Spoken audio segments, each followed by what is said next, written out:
আল্লাহর এক বান্দা ছিল নামাজে সেজদায়। তখন আল্লাহ রাব্বুল আলামিন তাকে ডাক দিয়ে বলে, বান্দা তুই যতই নামাজ পড়, যতই সেজদা কর, তোর জায়গা জাহান্নাম।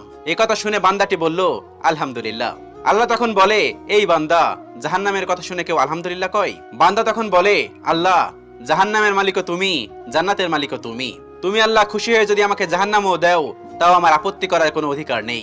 আল্লাহ তখন বলেন, বান্দা, জাহান্নামে গেলে তুই পুড়ে যাবি, তোর খুব কষ্ট হবে। বান্দা তখন বলতেছে, আল্লাহ, কষ্ট শুধু আমার হবে না, তোমারও হবে। আল্লাহ তখন বলতেছে, বান্দা, তুই পুড়বি জাহান্নামের আগুনে, আমার কষ্ট হবে কেন? বান্দা তখন বলে, আল্লাহ, কোনো মায়ের কোল থেকে যদি কোনো বাচ্চা পানিতে পড়ে যায়, তাহলে কোনো মাই দূরে দাঁড়িয়ে থাকতে পারে না, দৌড়ে গিয়ে বাচ্চাকে কোলে নেয়।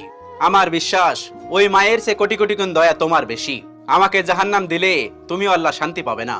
আল্লাহ তখন বলে, বান্দা, এই দলিল তুই কই পাইলি? বান্দা তখন বলে, আল্লাহ, আমাদের জাতির পিতা ইব্রাহিম আলাইহিস সালাম তোমার প্রেম মুখে নিয়ে যখন নমরুদের আগুনে পড়ে গেল, তার আগেই তুমি বলে